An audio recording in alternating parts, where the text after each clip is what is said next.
para eu não demorar muito, nós estamos estudando duas parachotes hoje, né? Paraxá está no singular e parachote é no plural. Hoje nós vamos estudar a paraxá Tazria e a paraxá Metzora. Está até ali nos nossos slides, nós vamos usar muito o slide hoje.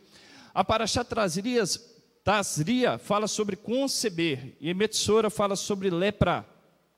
São ensinamentos muito profundos na vida do ser humano, porque aqui fala de purificação, aqui fala da circuncisão do homem ao 8º dia. Nós vamos ler só ali os 4 primeiros versículos, mas hoje eu quero estudar com vocês sobre escatologia, sobre esse período que antecede a vinda do nosso Messias. Irmãos, foi um ensino tão profundo para mim, foi tão gratificante aquilo que eu aprendi, e eu desejo muito que vocês possam alcançar e que eu consiga transmitir pelo Espírito de Deus aquilo que eu entendi sobre esse ensinamento.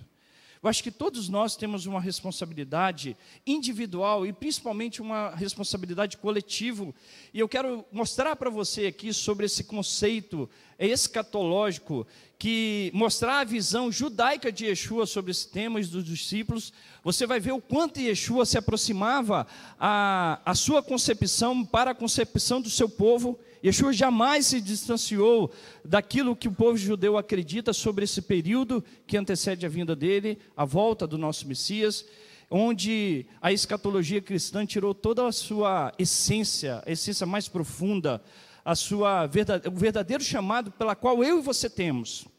Então, devagarzinho, eu quero trazer essas duas visões para que você entenda a visão de Yeshua e dos seus discípulos e a responsabilidade que eu tenho para com esse universo, para com esse mundo, a responsabilidade que está sobre a minha vida, que está sobre a sua família. E todas as vezes, irmãos, que nós estamos aqui estudando a Paraxá, nós precisamos ter evolução, o desejo de evoluir espiritualmente. Precisamos ter o desejo de obedecer e sair daqui com o desejo de cumprir aquilo que o Eterno tem nos falado.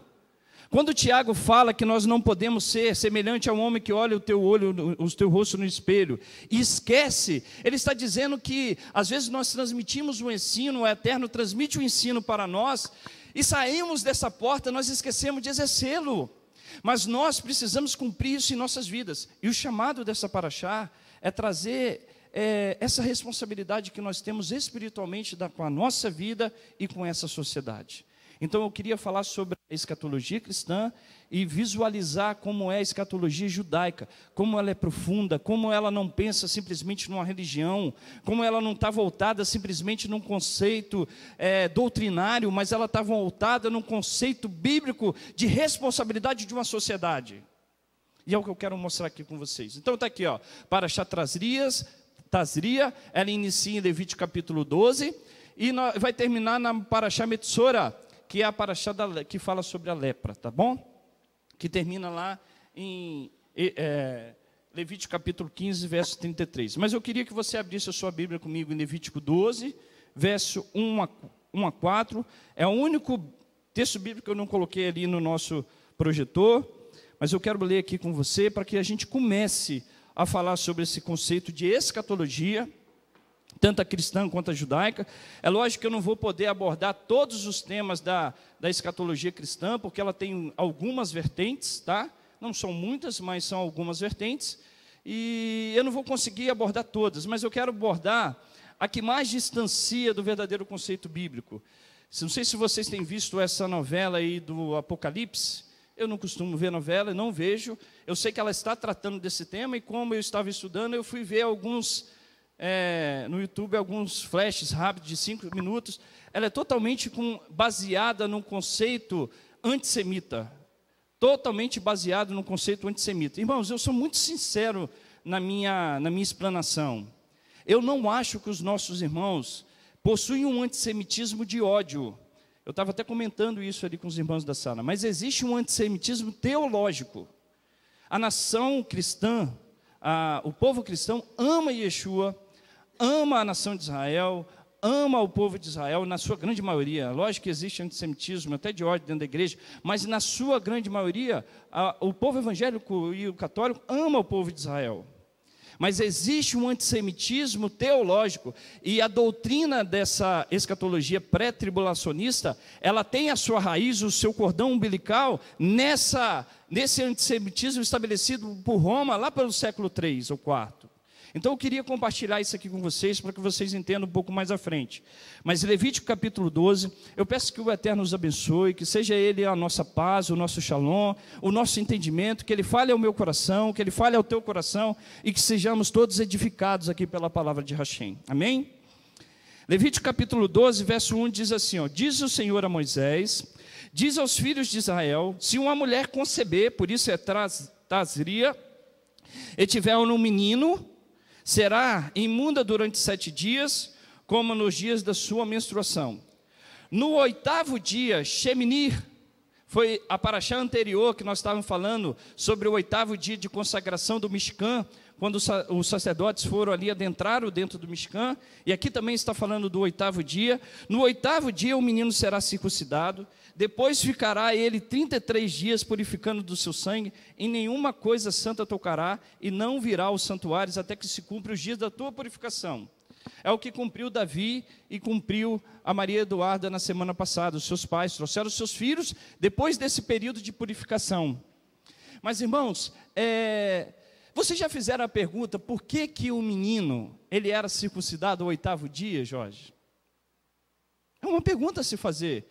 Por que Hashem escolheu o 8º dia, Shemini, para escolher o dia da Brit Milá, da circuncisão, que é o corte do prepúcio do órgão masculino, né?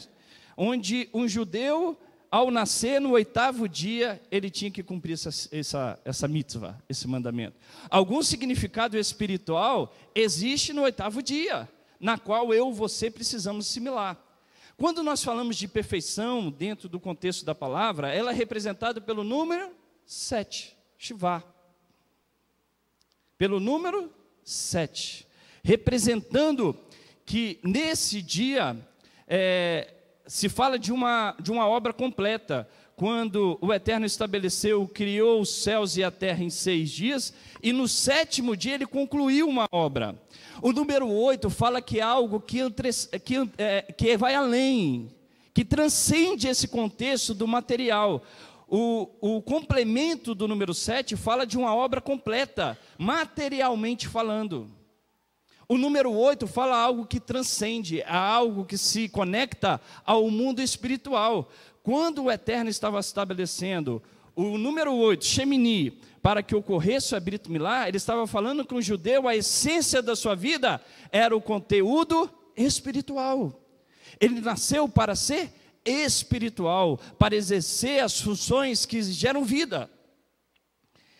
Então esse é um princípio que nós vamos falar durante o nosso estudo. Você vai ver que lá no final eu vou concluir com esse conceito. O número 8 fala sobre transcender aquilo que é material, aquilo que é físico.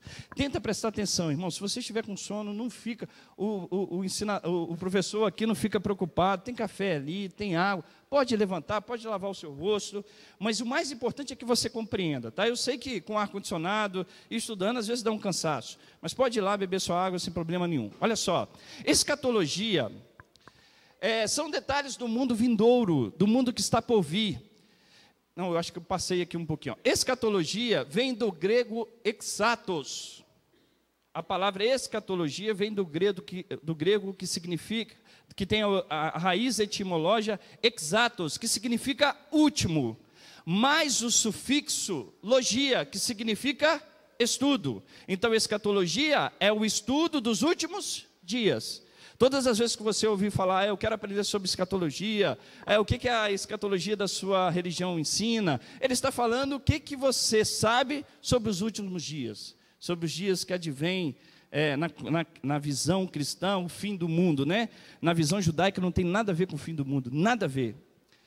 É uma parte da teologia e filosofia que trata dos últimos eventos da história do mundo, ou do destino final do gênero humano, comumente denominado como o fim do mundo. Todas as religiões, todas, sem exceção, cristianismo, judaísmo, islamismo, budismo, hinduísmo, todas elas têm a sua crença relacionada à visão escatológica, à visão do fim dos tempos, né?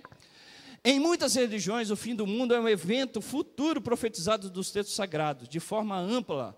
Escatologia costuma relacionar com conceitos tais como Messias, ou como a era messiânica, ou como vida após a morte, ou como alma. São temas que são tratados por essas religiões.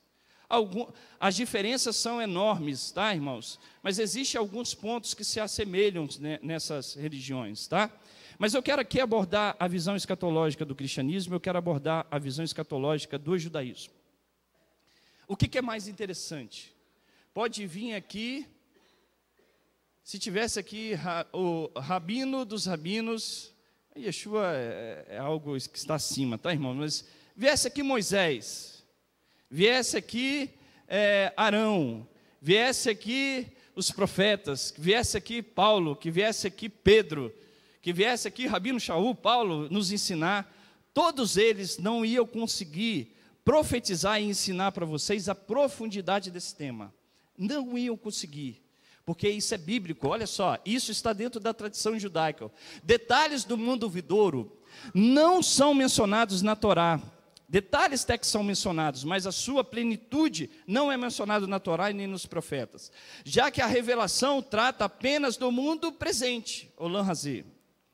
No entanto, quando o profeta Isaías fala sobre o mundo vindouro, olha que interessante que ele fala, olha aqui comigo, leia, porque, está em branco, porque em tempo algum se ouviu, jamais os ouvidos se aperceberam, nem os olhos viram outro Deus além de ti, que realizas em favor daqueles que em ti acreditam. Olha o que Paulo fala, o mesmo conceito de Isaías, nem olhos viram, nem ouvidos ouviram, nem jamais penetrou em coração humano o que Deus tem preparado para aqueles que o amam. Para aqueles que o amam.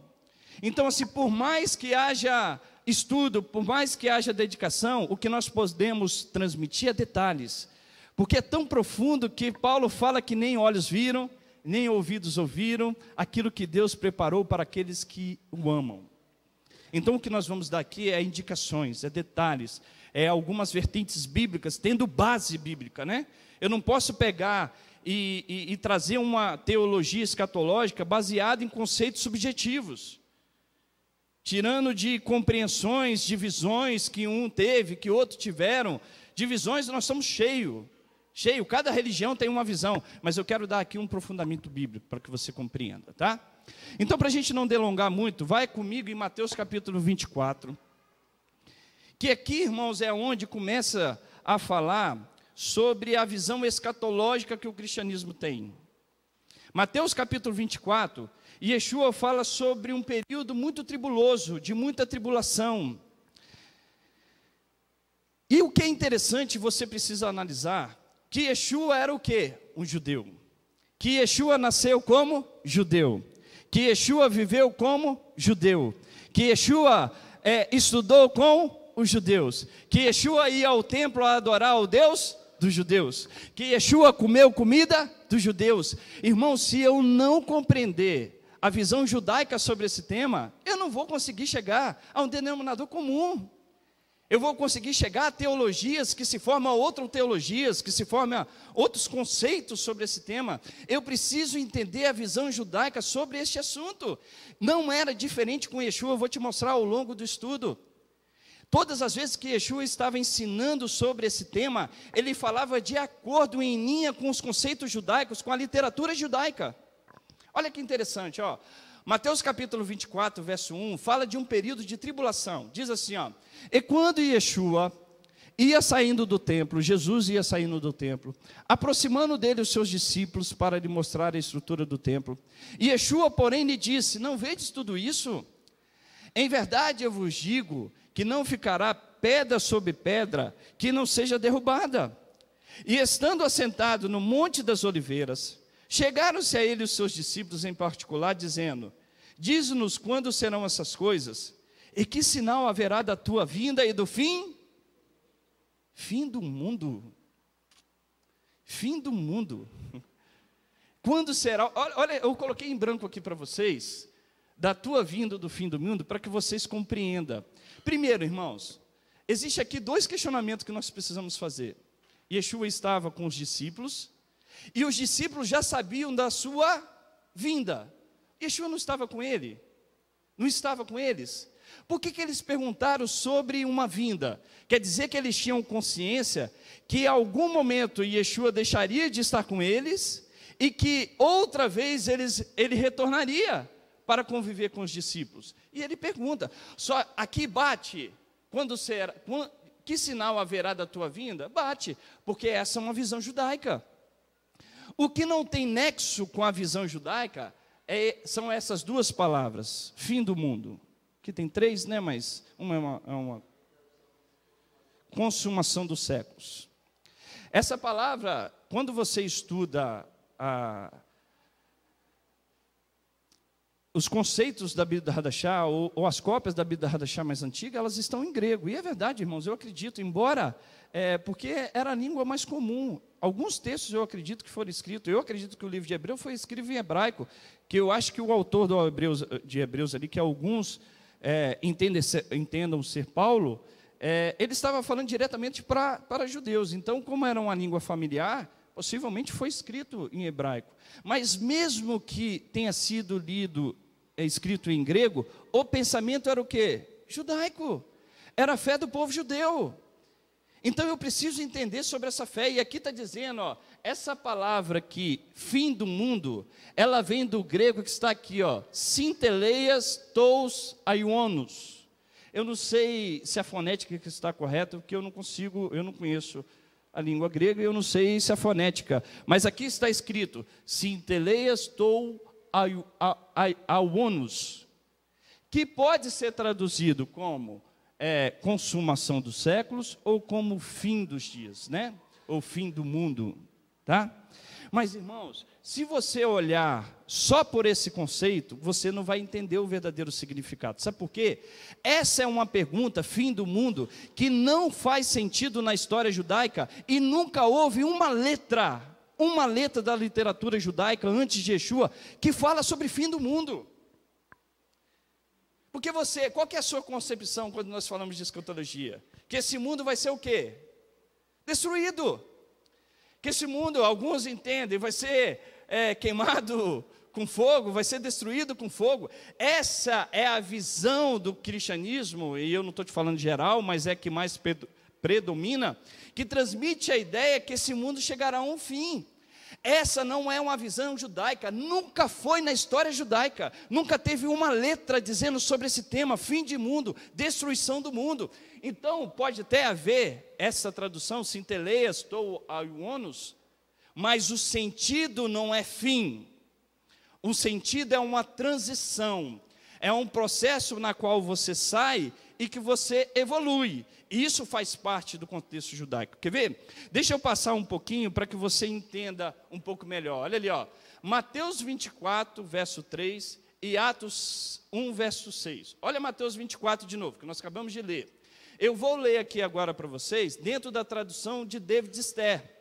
David Ster é um judeu que traduziu a Bíblia na nossa língua, no português, mas tendo uma visão judaica. Olha o que David Ster traduz, Quando ele estava sentado no Monte das Oliveiras, é o mesmo verso que nós acabamos de ler, presta atenção isso aqui comigo.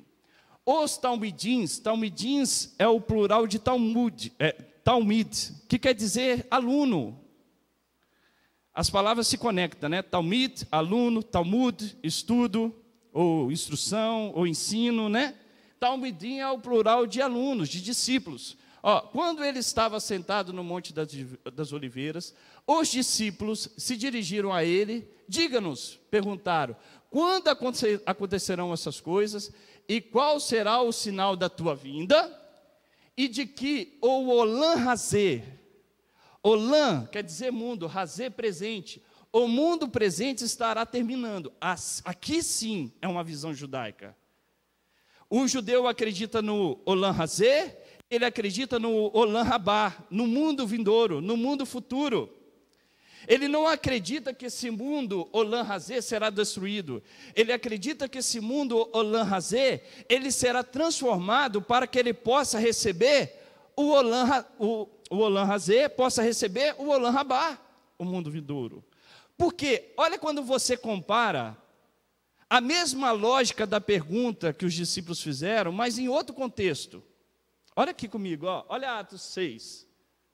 Atos 6 diz assim, ó, presta atenção. Isso é como está traduzido na sua Bíblia, tá? O que eu vou ler agora de Atos 1, verso 6. Diz assim, ó. Aqueles, pois, que haviam reunido, perguntaram-lhe, dizendo, Senhor, restaurará tu neste tempo o reino a Israel? Olha que interessante. Aqui em Atos, Yeshua tinha sido ressuscitado. Ele tinha passado um período de 40 dias com os discípulos. Ele estava para ser recebido aos céus. E nesse momento, antes dele ser recebido aos céus, eles fazem uma pergunta: Senhor, quando tu restaurará o reino a Israel? Aqui é uma pergunta judaica. Qual a diferença dessa pergunta para Mateus capítulo 24? Se você olhar fim do mundo, é totalmente antagônica, é totalmente contrário uma à outra. Uma fala de fim do mundo, outra fala de reino de Israel. Como pode haver o fim do mundo e o reino de Israel ao mesmo tempo? Não faz sentido. Não faz sentido.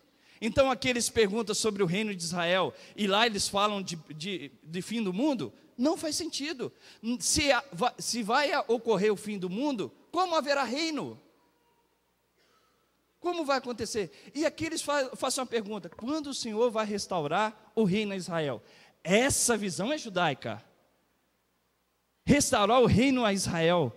Essa visão é judaica, porque ela está profetizada em Isaías 2, ela está profetizada em Isaías 66, ela está profetizada em Ezequiel capítulo 37, ela está profetizada em Oséias, ela está profetizada em Abacuque, ela está profetizada em Oséias. Essa é uma visão judaica. Então, ou a Bíblia Hadashah está discordando dela mesmo, que aqui ela está perguntando sobre o reino de Israel, ou então a questão do fim do mundo, ela é uma questão errada de uma tradução. Eu prefiro acreditar nesse tema, porque é uma verdade. Eu quero entrar aqui com vocês para que vocês entendam a visão pré-tribulacionista. Quando Yeshua estava falando aqui em Mateus 24, ele fala de um mundo em dificuldade, em um mundo que estava entrando em degradação, um mundo onde os valores espirituais, onde os valores de respeito, onde os valores coletivos seriam perdidos. Então, quando ele fala dessa tribulação, ele está citando uma visão totalmente judaica. Ele está falando assim, os discípulos perguntaram, quando será o tempo da sua vinda? Ele fala assim, ó, quando vocês ouvirem falar de guerra, rumores de guerra, onde filho desobedecendo a pai, a família sendo destruída, onde você for vendo a decadência da sociedade, então saiba que está perto desse dia. Saiba que está chegando esse dia. O que a visão pré-tribulacionista faz? E eu quero mostrar aqui para vocês. Ó. Se eu estiver sendo rápido demais, pode pedir para eu ir mais devagar, tá? Nessa novela que está mostrando agora, teve uma parte que algumas pessoas, de repente, desapareceram. Elas foram arrebatadas. Essa é a visão do pré-tribulacionista. E eu vou te mostrar por que ela é totalmente antagônica à palavra de Hashem, tá? Olha só, pré-tribulacionismo. Essa visão defende que a volta de Jesus se divide em duas etapas. Ou seja, Yeshua, ele já veio a primeira vez. Essa visão da pré-tribulação, ela defende que Yeshua ainda vai vir duas vezes. Secretamente, na volta dele agora, ele vai arrebatar a sua igreja. Haverá um arrebatamento, haverá uma tribulação, e antes dessa tribulação a igreja vai ser arrebatada. É aquela visão que um será deixado, o outro ficará no telhado, e aquela visão que distorce todo o conceito, né? E em glória, sendo visível a todo após o período da grande tribulação. Ou seja, Yeshua virá primeiro para arrebatar a igreja, depois de 7 anos, ele voltará novamente e será visto em glória. É por conta desse arrebatamento secreto que essa é a posição chamada de pré-tribulação. Ou seja, Yeshua vai arrebatar a sua igreja antes da tribulação, pré-tribulação. O pré-tribulacionismo está diretamente ligado ao dispensacionalismo clássico e à teoria da substituição. Eu vou te ensinar aqui, bem rapidinho, eu não posso entrar nesses temas, que é um pouco longo, o que é o dispensacionalismo e o que é a teoria de substituição. O dispensacionalismo, de forma bem geral, é uma teoria que diz que Deus trabalha em cada geração de uma forma diferente, de acordo com como a geração se relaciona com Ele. Você quer entender isso melhor? Antigamente nós tínhamos o Deus da lei, hoje nós temos o Deus da graça. Essa é uma das bases da teoria do dispensacionalismo. Antigamente nós tínhamos o Deus que trabalhava com a nação de Israel no contexto da lei, o Deus rigoroso, e hoje nós estamos no tempo da graça. Existem outras vertentes, mas eu estou te dando uma. A teoria da substituição fala que pelo fato de Israel ter negado Yeshua como seu Messias, Israel foi substituído quem? Por quem? Pelo plano de Deus? Pela igreja. Ou seja, o fato de Israel ter negado Yeshua como seu Messias, Israel foi substituído pelo plano de Deus, as promessas que estavam sobre Israel deixaram de existir sobre Israel e passaram a existir sobre a igreja. Essa teoria do pré-tribulacionismo, ela segue essa linha. Por quê? Ela se baseia que vai haver um período de 7 anos de tribulação. Eles tiram lá da visão de Daniel, no capítulo 9, que Daniel profetiza 70 semanas. Irmão, se você for estudar o cálculo, nem um matemático consegue chegar nessa linha, tá? Mas tá bom. Tentam buscar toda uma base exegeta, sempre subjetiva, não de forma concreta, para basear esse período de tribulação. Em nenhum lugar da Bíblia Hadashah você vai ver Yeshua falando de um período de tribulação. Ele fala de uma tribulação, mas ele não fala o tempo que essa tribulação ocorrerá. Se será 40 anos, se será 70, se será 100, se será 200. Ele fala de uma sociedade que vai se desfazendo por causa dos valores bíblicos que deixarão de existir. Mas ele não fala de tempo. O pré-tribulacionista, ele se baseia na visão de Daniel, porque Daniel, lá em capítulo 9, ele fala que vai ter de volta o sacrifício. Olha como que vai a mente, Zé. Como o sacrifício era algo da época da lei de Moisés, a igreja não pode viver, então ele se baseia o quê? Que nesse período de tribulação, o sacrifício no templo voltará.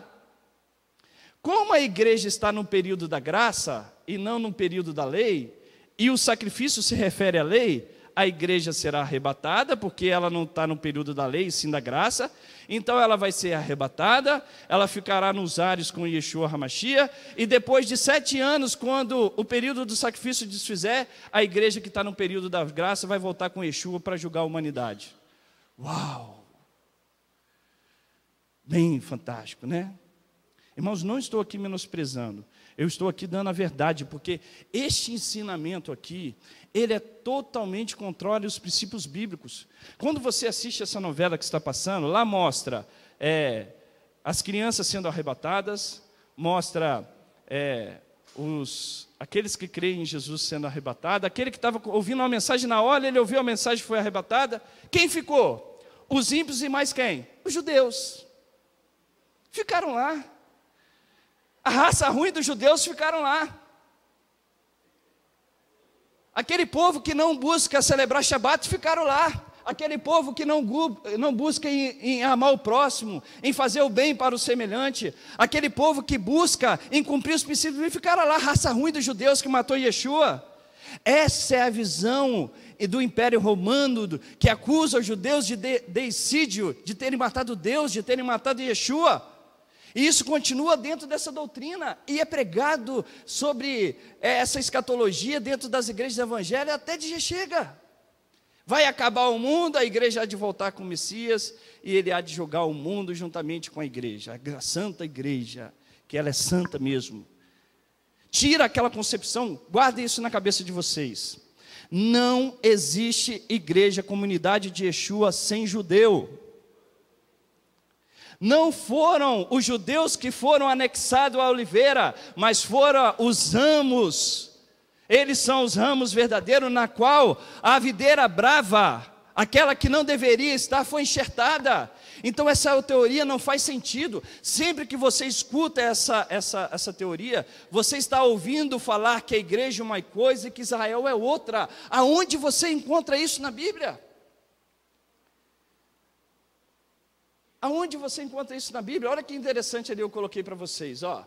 Deixa eu só fazer uma pergunta antes. Quero fazer uma pergunta a vocês, eu quero que vocês respondam. Quem matou Yeshua? Quem matou Yeshua? Quem? Vocês estão falando? Opa, respondeu muito bem. Não acusa o Império Romano, não, senão você vai cair no mesmo erro deles que estão acusando os judeus. O mesmo erro. Yeshua morreu por causa dos nossos pecados. Isso estava no coração de Hashem. É o que diz Apocalipse. Olha que interessante Apocalipse. E adoraram, aqui ele estava falando antes do verso 8, falando sobre o sinal da visão do anticristo, né? E adoraram todos os que habitam sobre a terra, esses cujos nomes não estão escritos no livro da vida do Cordeiro, que foi morto desde quando? Foi morto desde a fundação do mundo. E Yeshua tinha sido morto desde a fundação do mundo. Não é culpa dos romanos, não é culpa dos judeus, é culpa do meu e do seu pecado e do pecado da humanidade. E aqui estava o plano de Hashem, para que a humanidade pudesse, pela sangue desse justo, ter os seus pecados perdoados, e assim pudesse voltar para os ensinos da Torá, para os ensinos da palavra de Hashem. Então aqui não há acusação contra o judeu, aqui não há acusação contra o romano, aqui há acusação contra os nossos pecados. Quer protestar contra essa teologia? Deixe os seus pecados de lado, deixe os meus pecados de lado. Quando deixarmos nossos pecados, deixaremos e entenderemos verdadeiramente o sacrifício de Yeshua sobre nós. Então só existe um só povo, não existe essa visão de que a igreja é uma coisa e que Israel é outra. Só existe um Israel de Deus. Israel de Deus é o judeu presente, e os gentios que amam ao Deus de Israel, que creem em Yeshua HaMashiach, sendo participantes das mesmas bênçãos. É judeu e gentio, sim, convivendo junto, amando, porque Deus é o Deus das nações. Deus não é o Deus só da nação de Israel. Deus não é um Deus que segrega, que separa, mas um Deus que ajunta. Assim como Yeshua foi sacrificado, presta atenção aqui em mim, ó, rapidinho, presta atenção. Assim como Yeshua foi sacrificado antes da fundação do mundo, o chamado da nação de Israel também estava antes da fundação do mundo, porque fazia parte. Você concorda que se Yeshua já estava determinado antes da fundação do mundo, e ele faz parte do povo de quem? Do povo judeu, já estava no coração de Hashem o chamado do povo judeu? Já estava o chamado. Então, assim como Yeshua foi desde a fundação do mundo sacrificado por causa dos meus pecados, assim a nação de Israel foi chamado para iniciar o processo de ser a luz deste mundo e o sal dessa terra. Porque Ele é a nossa paz, o qual de ambos os povos fez o quê? Um. Existe igreja e judeu? Existe igreja em Israel? E derrubando a parede da separação que estava no meio, na sua carne desfez a inimizade. Isto é, a lei dos mandamentos. Eu até traduzi aqui, como está na sua Bíblia, para que você compreenda. Essa palavra em grego aqui é dogmas. Dogmas não se refere, quando o grego quer traduzir a lei do eterno, ela não traduz aqui como dogmas, sim como lex, lei. Dogmas se refere a ordenanças humanas, a tradições humanas, e foi o que Yeshua derrubou, que consistia em ordenanças humanas. Tem algumas Bíblias que traduzem assim, ordenanças humanas, para criar em si mesmo dos dois povos, dos dois, um novo homem, fazendo a paz, e pela cruz reconciliar ambos com Deus, em um só corpo, matando com eles a inimizade. E Yeshua derrubou essa parede, e o Império Romano construiu ela com toda a força. Existe a igreja que é santa, que Deus substituiu a nação de Israel e seu propósito, e agora esse povo ele está sendo condenado. Hitler matou com essas frases. A perseguição da Inquisição foi com essas frases. A perseguição das cruzadas foram com essas teologias. Tudo baseado, o povo judeu, eu tive uma experiência, irmãos, agora nas minhas férias, eu fui para Morro de São Paulo, e eu deparei com uma judia. E quando ela perguntou se eu era judeu, eu falei que sim, que eu tinha ascendência judaica. Ela se interessou, se aproximou, que ela estava sozinha, era uma mulher de quase 50 anos de idade, viajando sozinha. E lá onde eu estava no Morro de São Paulo, tinha uma sinagoga, porque muitos jovens que saem do serviço militar, eles têm o privilégio de viajar pelo mundo para conhecer outras línguas, outra cultura. E os jovens vão muito para Morro de São Paulo. Lá tinha mais de 50, quase 100 jovens que serviam o exército, homens e mulheres, né? E eu encontrei essa judia, ela estava sozinha, ela se aproximou de mim da Flavinha. Quando eu falei para ela que eu cria em Yeshua, ela falou: é impossível. Como que você crê em alguém que matou o nosso povo? Como que você crê em alguém que os seus discípulos mataram os nossos pais? Eu falei: meu irmão, eu entendo tudo isso que você está me questionando, mas esse não é o verdadeiro Yeshua que está escrito na Brit Hadashah. Você já leu a Brit Hadashah? Ela falou: não. Você já sabia que ele era um rabino? Você sabia que ele declarava o Shema? Você sabia que ele ensinava, Levítico capítulo 19, a amar o teu próximo como a ti mesmo? Você sabia que ele era o Senhor do Shabat? Você sabia que ele ensinou a tzedakah? Ela falou: Francisco, eu sei disso tudo, mas ele matou o nosso povo. Eu falei: esse não é o Yeshua que eu creio. Esse é o Jesus que o Romano inventou, que o Romano inventou, que o Império Romano. Aí, quando ela viu que ela ficou curiosa, eu fiquei todo sem graça, de tanto que ela queria debater sobre esse tema. E uma hora eu despedi dela, ela foi para frente, ela voltou. Aí ela falou: vão lá no meu quarto comigo. Eu e a Flavinha, fomos eu e a Flavinha para lá onde ela estava hospedada. E eu vi que ela estava querendo conversar. Aí eu falei: vamos fazer o seguinte, meu irmão, eu estou cansado. À noite vamos jantar juntos? Aí vamos jantar. Eu levei um vinho de presente para ela. Quando eu fiz a bênção em hebraico, ela falou: vocês fazem isso? Você usa kippá, você ora com talit, você celebra Shabat, e em Jesus? Não acredito. Irmãos, é algo antagônico. Quando você visualiza essa novela, falando que o judeu, a raça ruim, fica na terra, você imagina a mensagem ruim que nós transmitimos para o povo de Deus. Volta aquela memória da perseguição dos séculos iniciais. Volta à memória o período da Inquisição, onde que judeu era morto porque ele tinha uma mezuzá, e tinha que botar uma cruz na porta da sua entrada, porque senão ele era morto. Volta na mente dele. Essas teorias não são verdadeiras. E eu sou muito realista com os nossos irmãos evangélicos. O Sandrinho me pegou ontem. Eu estava com a Associação dos Pastores de Vitória. Faço parte dela agora, eles me colocaram como secretário, porque eu quero me relacionar com os meus irmãos, mas tendo a minha posição, restaurando a fé verdadeira de Yeshua HaMashiach, falando do Shabat, falando do seu amor, falando que precisamos ajudar o próximo, saindo desse preconceito religioso, mas trazendo Yeshua de volta para o seu povo. Trazendo Yeshua de volta para o seu povo. Existe só um povo onde judeu e gentil convivem. Lá no capítulo de Isaías, diz que minha casa, Isaías capítulo 56, minha casa será chamada casa de oração para todos os povos. Quando Elohim chama Abraão, fala: Abraão, sai da sua terra, da tua parentela, para a terra que eu te mostrarei, pois em ti serão benditas todas as famílias da terra. Então existe terra, existe nações. Hashem as criou com as suas características. O brasileiro gosta de samba, não tem problema nenhum ele dançar na presença de Hashem, desde que seja uma música coerente com a palavra de Hashem. Não tem problema nenhum você se alegrar. Não tem problema nenhum você ser feliz na presença de Hashem. Pode ter a característica de gostar de jogar futebol. Não tem problema nenhum de ser brasileiro. Mas saiba que o dia do Senhor não é o domingo, é o Shabat. Se você quer ser participante dessa casa, cumpre a Torá. É um princípio. Saiba que você precisa ajudar o seu semelhante. Saiba que existe o Shema Israel, Adonai Elohim, Adonai Errad. Somente um Deus, não sou eu que estou dizendo, é Yeshua. Nós precisamos resgatar isso. Olha só que interessante. Eu quero dar a visão a vocês, escatológica agora, judaica.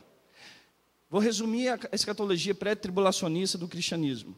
Yeshua virá antes dessa tribulação citada por Yeshua, vai arrebatar a igreja, porque ela está no período da graça.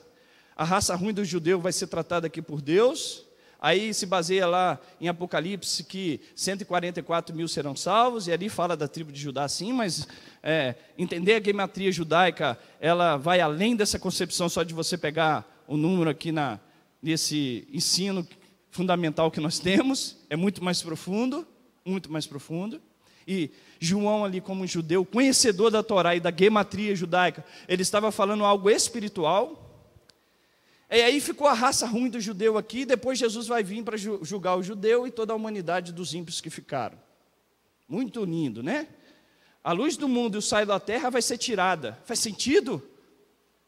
Faz sentido se nós somos a luz do mundo e o sal da terra tirar aquilo que é a luz do mundo e o sal da terra, para que o mundo se entenda e conheça Yeshua? Não faz sentido. Olha, quando Yeshua fala de tribulação, eu quero te mostrar que o pensamento de Yeshua é totalmente judaico. Isso aqui que você está vendo é comentários do Talmud. Talmud são comentários de rabinos que fizeram uma composição de vários ensinamentos durante 5, 6 séculos, do período de Yeshua. Iniciou do período de Yeshua até o quinto século depois dele. Olha o que esses rabinos falaram. Quando se vê uma geração, porque Yeshua estava falando lá da sua vinda, em Mateus capítulo 24, ele ia voltar. Aqui os judeus também estão falando próximo da vinda do Mashiach. Quando se vê uma geração degenerando-se, espere por ele, pelo Messias. Ao ver uma geração afogada por muitos problemas, como por um rio, espere por ele. Ao ver nações brigando, guerreando contra nações, observe os passos do Mashiach. Aumento da insolência e do impudor, inflação opressiva, irresponsabilidade sem controle por parte das autoridades, locais de ensino tornar-se-ão bordéis, guerras, muitos desamparados pedindo esmola, porém sem compaixão pelo próximo, os piedosos serão desprezados, jovens insultando velhos, rompimento da família. Se você pegar Mateus 24, se você pegar 2 Timóteo capítulo 3, é a mesma coisa. Olha as frases de Yeshua de Mateus 24, olha lá. E ouvireis de guerra e rumores de guerra. Olhai, não vos assusteis, porque é mista que isso tudo aconteça.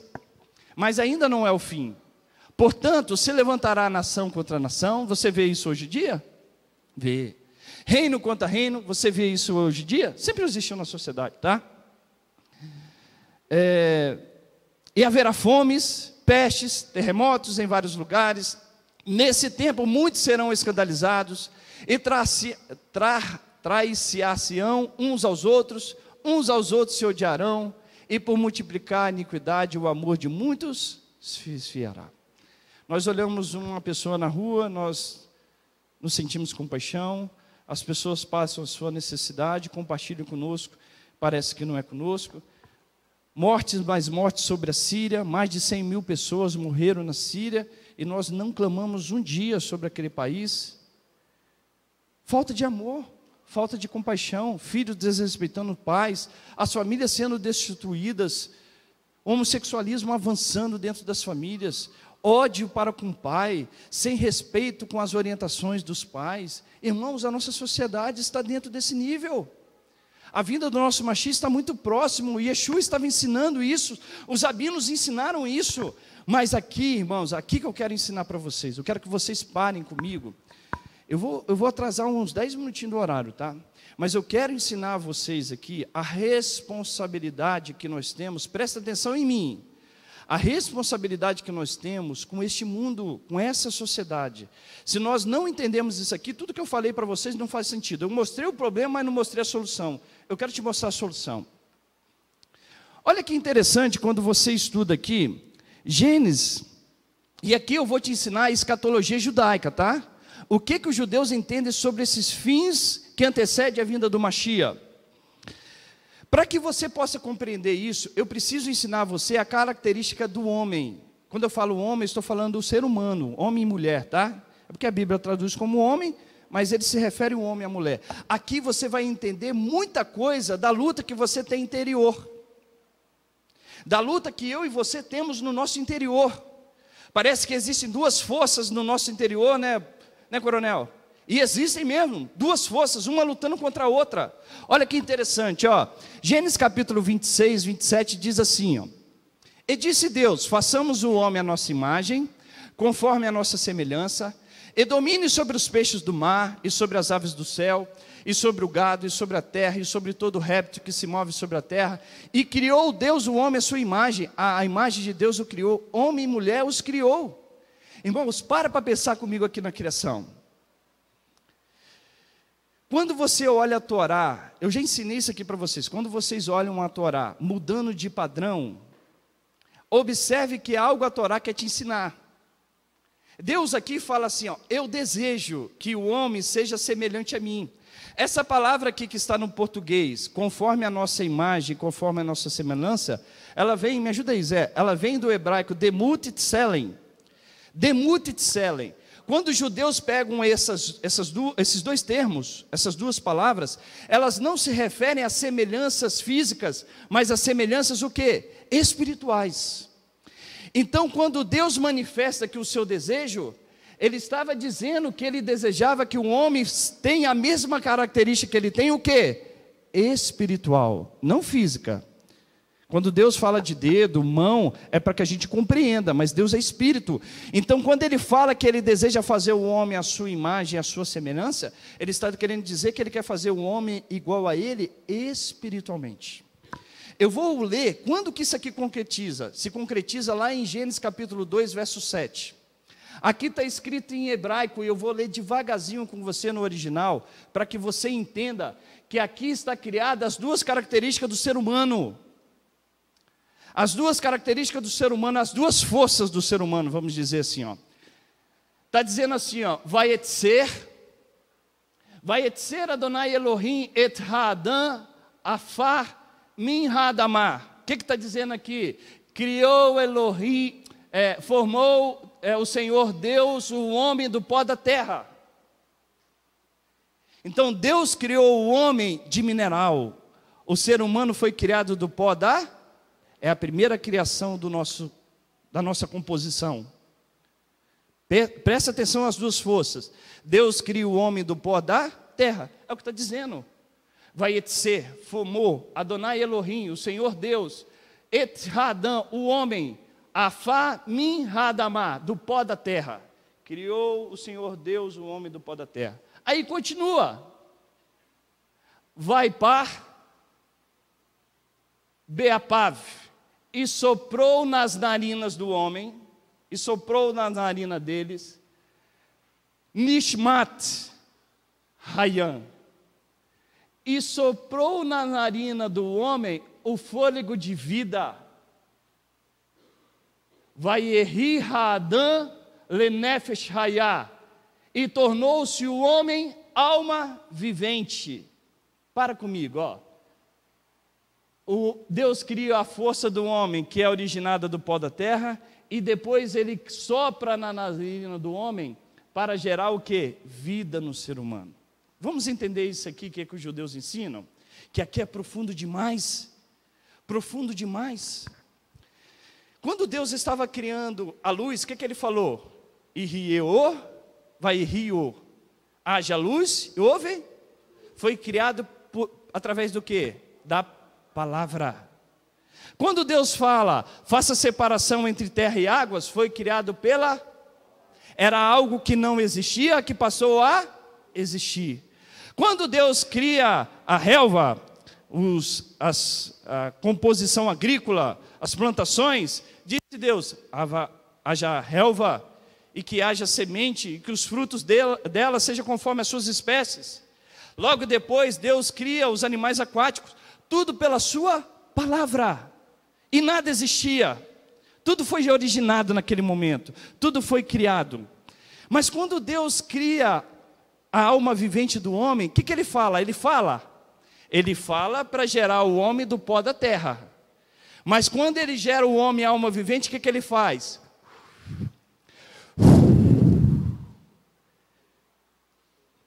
Quando eu falo, a minha voz vai. Quando eu estou soprando, isso está saindo de onde? Do meu interior. que Hashem estava querendo ensinar? Que o ser humano ele foi criado com uma natureza que é mineral, que é finita, que é essa natureza que nós temos, ela é finita, ela é mortal, ela não pode ter vida em si mesmo, ela existe um início e existe um fim, porque Deus formou através da sua palavra, mas quando Ele sopra, sai do seu interior, sai da sua essência, sai de Elohim que tem vida. Elohim tem existência? Sim. Ele tem princípio? Não. Ele tem fim? Não. É algo que é eterno. Essa natureza que Hashem criou, que dá vida, é a natureza que nós temos da eternidade. Por isso que aqui fala, por isso que aqui expressa, Vaipar Beapav, Nishmat Hayan, e soprou na narina do homem o fôlego da vida, e o homem se tornou alma vivente, alma que é eterna, porque originou de Hashem. Hashem é eterno, aquilo que vem do seu interior jamais pode morrer, jamais pode morrer, é eterno, não tem fim, não tem princípio, porque Hashem é assim. A sua mente não consegue conceber a intenção de uma existência de algo que não tem início. E Ele sopra do seu interior para dizer que a tua alma, a sua composição, ela é feita de alma material que é finita e de alma o quê? Espiritual que é eterna.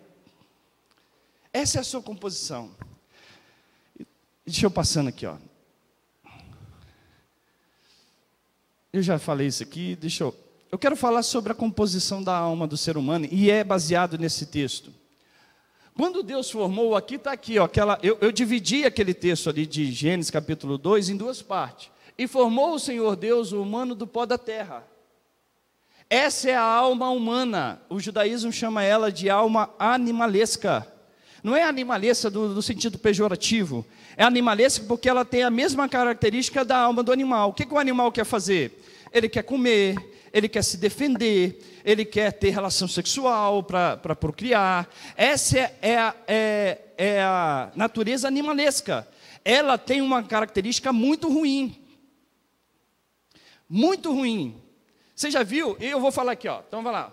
E formou, Vairi, Adonai Elohim, Ha'adam, Afá, Min Ha'adamá, do pó da terra. Essa é a alma humana. Essa alma humana, presta atenção aqui comigo, Sandrinho, ó. Essa alma, ela nunca vai poder ter vida. Se você tirar a alma viva de Hashem, que Ele soprou sobre nós, esse ser material que nós temos, mineral, ele deixa de ter vida. Porque ele só consegue ter vida porque existe uma alma de Hashem que foi soprada em nós. Então ele por si próprio, ele não consegue ter o quê? Vida. Ele é finito, ele tem um findar, ele é mineral.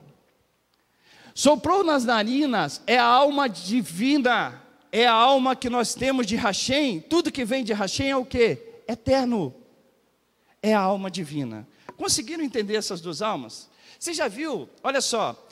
E é o interessante que essa alma, ela não pode compartilhar das mesmos nutrientes da outra. Presta atenção em mim.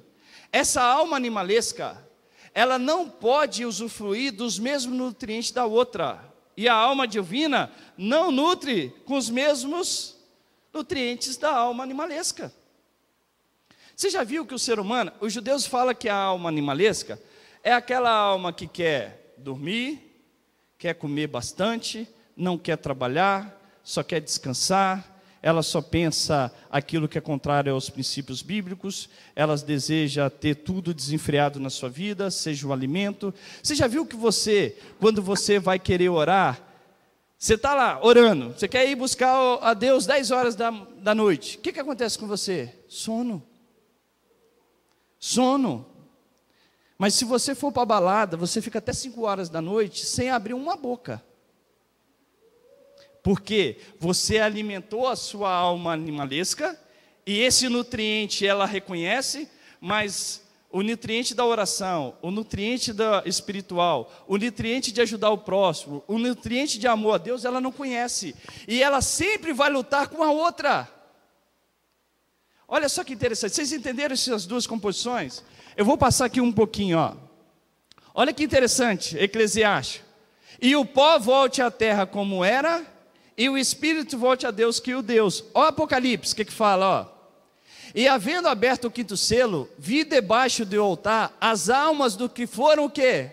Mortos. O que foi morto? Seu corpo físico. Da palavra de Deus e por amor do testemunho que deram. E clamavam com grande voz, dizendo: até quando, o verdadeiro e santo dominador, não julgas em vinga o nosso sangue dos que habitam sobre a terra? E foram dados a cada um compridas vestes brancas, e foi-lhes dito que repousasse até um pouco de tempo. Ué, o que vai repousar algo que está morto? Não faz sentido. O que ele estava querendo dizer? Que o corpo físico morreu, mas a alma está o quê? Viva. Até que também se completasse o número de conservos de seus irmãos que haviam de ser mortos como eles foram. Então o corpo físico que é finito morre, mas a alma que é eterna, ela permanece. E aqui, ó, eu ensinei de duas características da alma. Agora eu quero ensinar os 5 níveis espirituais do ser humano. Está lá, ó. Presta atenção que isso aqui é importantíssimo. 5 níveis espirituais de um ser humano. O primeiro e mais completo nível é esse aqui, ó. Irmãos, tenta sentar se vocês não conseguirem, mas presta atenção nisso aqui em mim. Que aqui é o que concretiza a concepção judaica escatológica. 5 níveis espirituais do homem. Existe o homem que é o tzadik. Tzadik significa o quê? Justo. Vem da palavra tzedek, que quer dizer justiça. Então é aquele que cumpra a justiça. Tzadik é justo. Existe o tzadik que prospera, ou o tzadik perfeito. Existe um outro nível, que é um pouco menos inferior, que é o tzadik que sofre, ou o tzadik imperfeito. Existe o intermediário. Existe o perverso incompleto. E existe o perverso completo. Esses são os 5 níveis espirituais que os judeus estabelecem para um ser humano. Um tzadik perfeito, um justo perfeito, um justo incompleto, um justo intermediário, um perverso incompleto e um perverso completo. Quando você estuda, eu só quero ensinar para vocês esses 2 conceitos aqui para cima. O tzadik perfeito e o tzadik imperfeito. Se eu perguntar para vocês o que vocês são ou o que eu sou, cada um vai dar a sua intenção, e a intenção aqui não é eu apontar o dedo o que você é para que eu aponte o dedo e veja o que eu sou. Talvez eu não vou nem chegar a falar das nossas características. Eu vou nem chegar a falar da nossa característica. Porque eu só quero falar aqui das 2 primeiras. Tzadik completo ou perfeito e o tzadik imperfeito. O tzadik imperfeito, lembra que nós temos as 2 almas? A alma animalesca e a alma divina. É aquele tzadik, é aquele justo, que ele conseguiu, ele obedece a sua alma divina, e a sua alma animalesca, ela está totalmente dormida, totalmente anulada. Esse é o tzadik imperfeito, não é o perfeito. O tzadik imperfeito é aquele que ouve os princípios bíblicos da palavra de Hashem, ele estuda a palavra e ele conseguiu dominar, ele conseguiu anular toda a força negativa da sua alma animalesca, da sua alma que é terrena. Então, o tzadik, grava isso aqui comigo, irmãos. O tzadik imperfeito é aquele que domina a sua alma animalesca, ela está dormindo. Ela faz parte dele, mas ela está dormindo, ela está totalmente anulada. Não, em nenhum momento ela acorda. A Janine fez uma boa pergunta. De vez em quando ela acorda. Esse que acorda está nos níveis mais baixos. O tzadik imperfeito, o justo imperfeito, é aquele que dominou por completo a sua força terrena, aquela que é mortal, aquela que é finita. O justo perfeito, qual a diferença então, Francisco, do justo perfeito e do justo imperfeito? O justo perfeito é aquele que, além de dominar a sua natureza que é finita, ele consegue subtrair as forças positivas dela e faz com que essas forças positivas também adorem a Hashem. Deu para perceber a diferença? O outro só anulou, aquilo faz parte dele ainda. O tzadik perfeito, ele odeia o mal. Ele, quando vê uma prática ruim, ele aborrece o mal. Ele vê que aquilo não faz parte do seu interior. Ele, além de dominar, aquilo saiu da sua essência, aquilo saiu da sua característica. E quando ele olha aquilo, ele fala que, por isso que Davi fala que ele odiava o mal. Porque ele aprendeu, mesmo tendo cometido os seus pecados, ele aprendeu a aborrecer aquilo. Esse é o tzadik perfeito. Eu vou dar um exemplo claro aqui para vocês. Entre o tzadik, o justo imperfeito, e o justo perfeito. Imagine que uma família quer entrar no reino. Presta atenção em mim. Uma família quer entrar no reino. Só que para entrar naquele reino existe um obstáculo de algumas pessoas. Essas pessoas estão ali para impedir que elas entrem no reino. O tzadik, o justo e imperfeito, é aquele que consegue fazer com que essas pessoas que estão impedindo ele de entrar no reino, venham a dormir. E como ele tem filhos para carregar, tem bolsa para carregar, ele passa sobre eles tranquilamente, ele dominou aquela força, ele anulou ela. O tzadik perfeito, além de colocar aquelas pessoas para dormir, ele faz com que a santidade dele seja tão influente, que ele faz com que essas pessoas que estão dormindo, ajude a ele a atravessar. Deu para entender a diferença? Ele pega a característica, porque essa alma animalesca, os judeus ensinam, que embora ela é oposta, ela tem algumas características que são boas, ela tem força. Ela tem força. Ela tem vontade. Quando você pega a força e a vontade dessa alma animalesca, ela vai de encontro à sua verdadeira origem e a sua adoração é mais forte.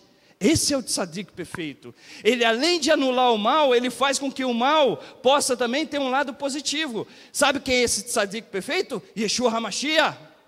Que além de tirar o mal da minha e da sua vida, faz com que nós sejamos o quê? Perfeitos. Que o mal que está em nós deixe de existir, que a gente possa ser justo. Mas, meu irmão, você sabe como você apaga essa característica animalesca? Presta atenção aqui em mim, por favor. Tira dessa concepção que só crê o nome de Yeshua, você está salvo. Eu acredito plenamente que no nome de Yeshua nós somos salvos. Eu acredito que o processo de salvação é um ato, mas o processo de permanecer... Mas a questão de permanecer na salvação é um processo. O Shabat te ensina você a deixar as coisas materiais para trás. Como que você vai anular a sua alma animalesca se você não estuda a palavra, se você não ora, se você não jejua, se você não ajuda o teu próximo, se você não se preocupa com o coletivo, se você não restaura a sua vida? O tzadik perfeito é aquele que fez o tikkun olam. O que é tikkun olam? Ele restaurou a sua vida para o bem. A sua essência é toda divina. Sabe quem vai herdar a vida eterna? Não sou eu que digo, é a palavra, e é a Brida Hadashah. Aqueles que anularem a força da sua carne. Essa carne que é animalesca, são esses que entrarão. Você restaura a sua vida, lembra do justo perfeito? Você restaura a sua vida e restaura a vida do outro. E aí eu faço uma pergunta: o que nós temos alimentado? Você acha que o sexo alimenta o quê? A alma divina ou a alma carnal? Carnal? Você acha que o seu trabalho alimenta o quê? A alma divina ou a alma carnal? A carnal? Você acha que o seu alimento, quando você come muito, e aí é um critério que a maioria de nós, inclusive eu, entramos, alimenta a sua alma carnal ou a alma divina? A sua preguiça e a minha preguiça de ler a palavra do Eterno, alma divina ou alma carnal? Carnal. Não ajudar o próximo, alma divina ou alma carnal? Carnal. Shabat, espiritual. Ler a palavra, espiritual. Ajudar o próximo, espiritual. Estudar a palavra, espiritual. Irmãos, nós entramos num critério. Se eu perguntar a cada um de vocês aqui, a mim, quantas vezes nós dedicamos para a oração? Quantas vezes nós dedicamos para o estudo da palavra? Nós não vamos colocar 10 minutos do nosso tempo.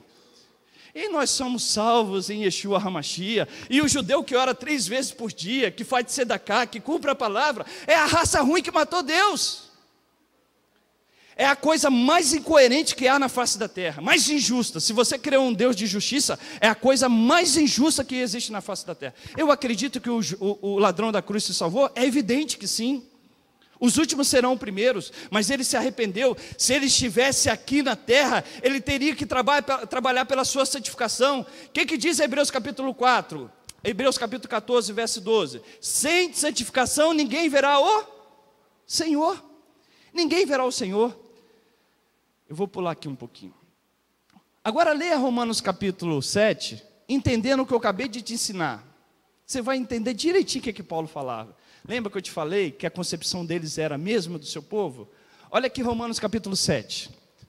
Porque bem sabemos que a Torá é espiritual. Ela é para tratar do meu espírito.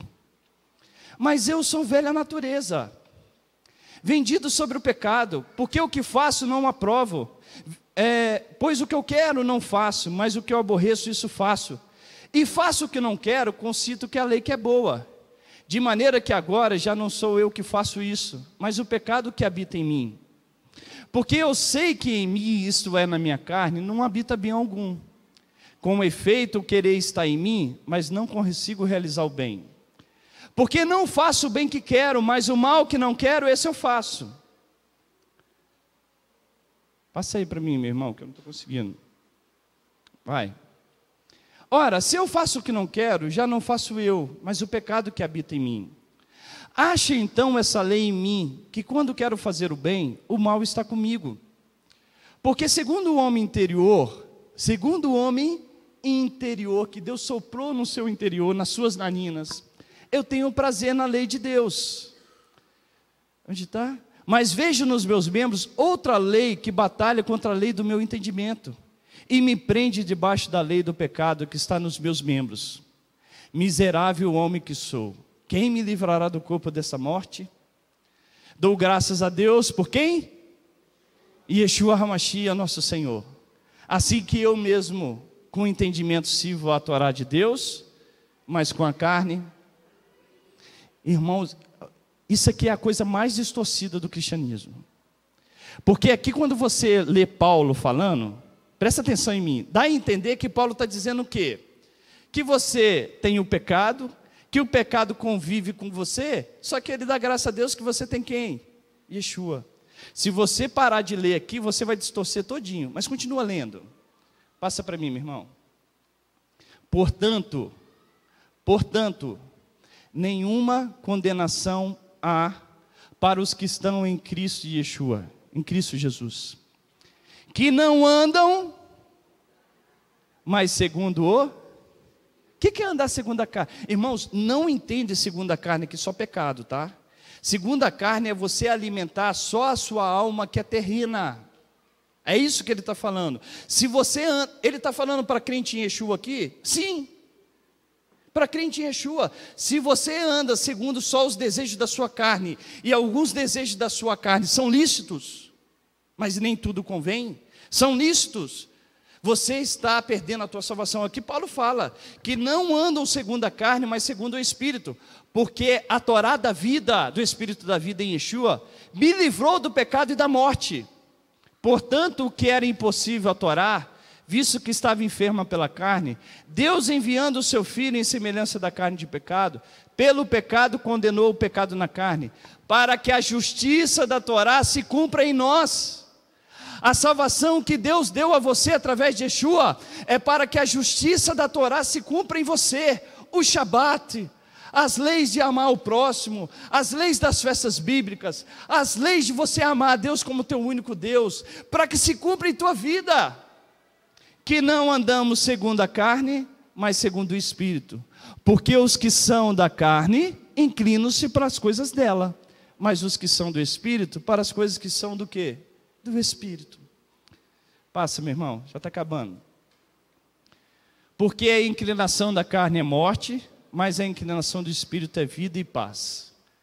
Porquanto a inclinação da carne é o quê? Inimizade.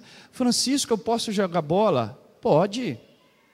Desde que você tenha o seu momento de oração, desde que você tenha o seu momento de estudo da palavra, desde que você tenha o seu momento em família, que você está educando o seu filho nas palavras. Você pode fazer tudo isso, porque você está conseguindo controlar com as suas ações espirituais o que é carnal, o que é finito. Pois não é sujeito à lei de Deus, nem em verdade pode ser, nem em verdade pode ser. Portanto, os que estão na carne não podem agradar a Deus.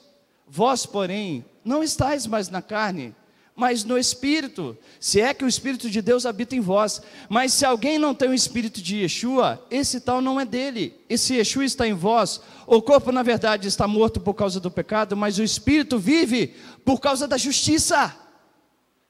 O Espírito vive por causa da justiça, por causa da obediência aos mandamentos de Deus. O que é justiça? Cumprir os mandamentos de Deus. E se o Espírito daquele dentre os mortos ressuscitou e Yeshua habita em vós, aquele que dentre os mortos ressuscitou Yeshua também vivificará os vossos corpos mortais, pelo seu Espírito que habita em vós. De maneira que, irmãos, somos devedores não à carne para viver segundo ela, porque se vivermos segundo a carne morreremos, mas se pelo Espírito mortificados a obra da carne, viveremos. Agora, para a gente finalizar, e eu estou finalizando mesmo, esse é o conceito judaico. Você lembra que eu falei que a alma vivente, ela é o quê? Eterna. Aquilo que é eterno precisa ser ressuscitado? Não, é eterno. A alma, ela sempre existiu e ela sempre existirá. Então, quando Paulo está falando que os mortos serão ressuscitados, ele está falando do quê? Do seu corpo material. Se você tem aquela visão escatológica, que você vai morar no céu, ao lado de Yeshua HaMashiach, que você vai estar lá naquele céu maravilhoso, que essa terra vai ser destruída, esquece, te ensinar errado. O céu está aqui, porque o teu corpo vai ser o quê? Ressuscitado. Para que vai ressuscitar corpo? Se eu vou viver no mundo espiritual, para que vai ressuscitar corpo, Rutinha? Olha como é a concepção, se vai ressuscitar corpo, é porque você vai viver aqui. É porque o céu que se espera é viver aqui. E aí, é a grande questão da concepção judaica. O céu não vai ser destruído, ele vai ser a terra não vai ser destruída, ela vai ser aperfeiçoada. E isso começa com as nossas vidas.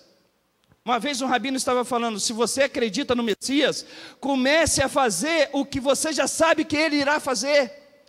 Yeshua irá restaurar esse mundo. A concepção judaica é que Yeshua vai vir nesse período final da tribulação, e ele há de reinar nessa terra durante 1000 anos. E quem que vai ser ressuscitado? Por que ele vai reinar nessa terra durante 1000 anos? Para que este mundo possa evoluir espiritualmente. Não vai haver mais guerra, não haverá mais briga, não haverá mais dor, porque o que você vai aprender é sobre a Torá de Hashem, para que você tenha vida. Então, se você não gosta da lei, saiba que quando o seu Messias voltar, você vai estudá-la. Então, aprende a gostar agora. Aprende a gostar agora. Francisco, onde você está olhando isso? Isaías capítulo 2. Onde você está aprendendo isso? Apocalipse capítulo 15. Se você não gosta da Torá, Yeshua vai vir, vai lá em Jerusalém, não vai ser em Nova York, não vai ser no Brasil, não vai ser no Rio de Janeiro, não vai ser em Paris, mas em Jerusalém. Ele há de reinar as nações, para que todas as nações subam e aprendam da lei de Hashem. Entendeu o que é ressuscitar o corpo? Ah, mas Francisco, que legal, que maravilha, eu vou ser ressuscitado do seu corpo. Você sabe quem vai ser ressuscitado do seu corpo? Aquele que matou a sua carne. Só esses que serão ressuscitados. Porque se Yeshua vai aperfeiçoar o mundo, ele vai trazer de volta aqueles que aperfeiçoaram a sua vida. Abraão, Moisés, Isaac, Jacó, Ezequiel, Jeremias, Isaías, Paulo, Pedro, João, Marcos, eu, você, essa congregação, nós seremos ressuscitados desde que anulemos a nossa natureza carnal, para que quando ressuscitarmos, trabalhemos junto com o nosso Messias, para restaurar esse mundo. Aí sim, pós-milênio, novos céus e nova terra, essa Jerusalém espiritual descerá, para que o reino de Deus se cumpra como era no período de Adão. Deus criou o homem, Deus criou a mulher, Deus criou a família, Deus criou a terra, para que ele habite no meio do ser humano. Tire essa concepção de que esse mundo vai ser aniquilado. Você precisa trabalhar para restaurar esse mundo. E o seu Messias voltará para restaurar esse mundo. Isaías 2 diz assim: e acontecerá nos últimos dias, que se formará no monte da casa do Senhor, no cume dos montes, e se levará por cima dos outeiros, e concorrerão a eles todas as nações. E irão muitos povos e dirão: tem povo, tem nações. Vinde, subamos ao monte de Rachem, a casa do Elohim de Jacó, para que ele nos ensine. Você sabe o que os judeus falam que é esse ele aqui? O Mashiach. Para que ele nos ensine os seus caminhos, e andemos nas suas veredas. Que mitzion tesetorá, que mitzion tesetorá, que mitzion tesetorá. O Devar Rachem Merushalayim. Pois de Sião sairá a palavra do Eterno, e de Jerusalém. Você quer aprender a Torá? Então viva hoje. Aprenda hoje, sai dessa concepção cristã. Eu estou debaixo da graça. Você está debaixo da graça.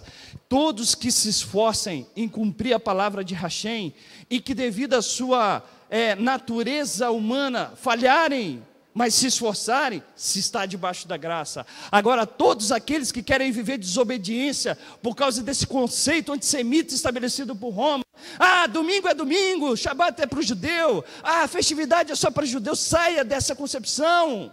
Ela é mortal, ela não é verdadeira, ela não é finita, ela não é espiritual. Ela é finita, na verdade, né? Ela não é eterna. E para finalizar, eu acho que eu tinha um texto aqui que eu pulei. Apocalipse, vai lá comigo. Desculpa a demora, mas eu não poderia deixar de compartilhar isso com vocês. Deixa eu ver se é Apocalipse. Volta lá, Vinícius, um pouquinho. Bota o último texto antes lá. Eu acho que é Apocalipse. Conseguiu, não? Espera aí que eu vou achar. É 11?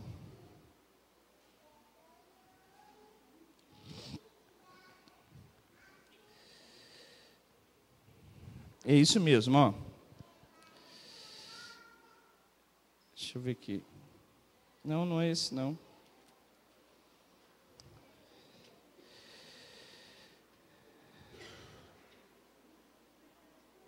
Achei. Olha lá. Apocalipse capítulo 20, abre a sua Bíblia. Apocalipse 20.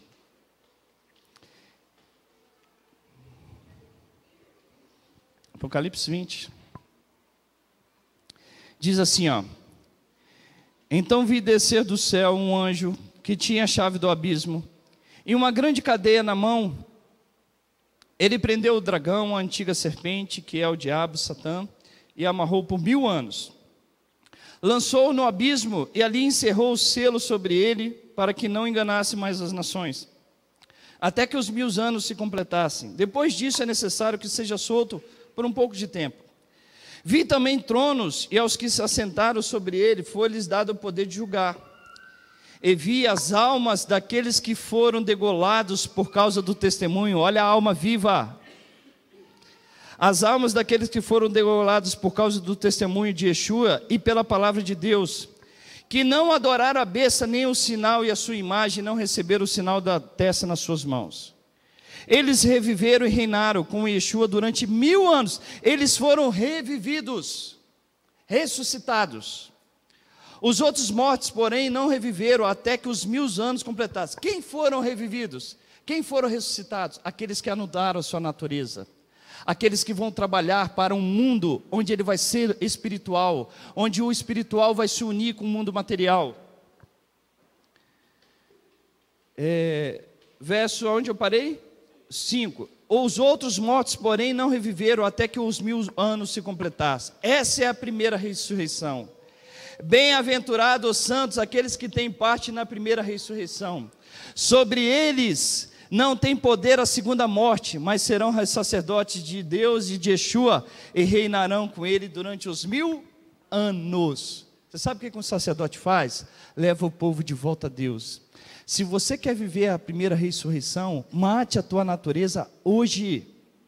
Comece a matá-la, comece a aniquilá-la, para que você seja participante desse milênio. Se você for ressuscitado na segunda, ali será julgado os ímpios. Na primeira ressurreição, serão julgados justos. Essa é a visão escatológica judaica. Esse mundo ele não vai ser destruído, ele vai ser aperfeiçoado, para que quando o Mashiach vier, esse mundo vai ser perfeito e a presença de Deus esteja juntamente com o homem. Então, faça a restauração da sua vida, faça a restauração da sua família, faça a restauração dos seus amigos, faça a restauração dessa sociedade, porque nós somos a luz do mundo e nós somos o sal dessa terra. Você já pode ficar de pé. 4h30, hoje eu bati o recorde. Eu medi em meia. Vocês já tentaram entender qual que é o sinal da besta? Qual que é o número dela? 666. Vocês já tentaram entender isso a nível da concepção judaica? O que quer dizer o número 6 na concepção judaica? Número 6 quer dizer uma obra incompleta. O que quer dizer isso? Deus criou o mundo em quantos dias? Em 6 dias ele criou o mundo e ele completou a sua obra com qual dia? 7 dias. Então, quando fala do sinal da besta, 666, é uma forma, é uma metáfora para te levar a entender que a sua obra será o quê? Incompleta. Porque os 6 dias é para o quê? Para o meu alimento físico, não é isso? 6 dias trabalharás, porém o 7º dia descansarás. Os 6 dias, o sinal da besta que, vai ter um anticristo, é aquele que simplesmente cuida daquilo que é o quê? Material. Você quer cuidar só do que é material? É isso que é o sinal da besta. É você olhar só aquilo que é finito.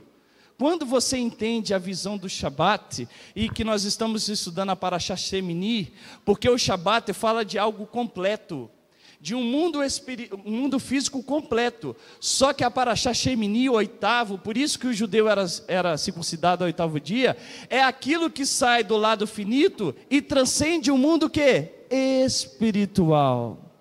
É aquele homem que é completo, ele sai da sua natureza carnal, e ele passa a viver simplesmente na natureza espiritual. Ele transcende ao 7º dia. Ele vai para o 8º e vive a sua vida. Os judeus ensinam que o 8º é o número do Mashiach. Guarde o Shabat na tua vida. Celebre a Torá, estude a Torá, convide o teu marido, convide a tua esposa, convide a tua filha, porque isso é vida para nós. E Yeshua veio mudar a nossa mente para que retornemos para esse princípio da palavra. Sai do finito e vai para a eternidade. Baruch Hashem. Que o Eterno te abençoe. Feche os teus olhos, feche os teus olhos e baixe a sua cabeça. Evareha Adonai Vishmereha, Erra Adonai Panaveleha Virunica. Isa Adonai Panaveleha Veasimeleha Shalom, Bishem Yeshua HaMashiach.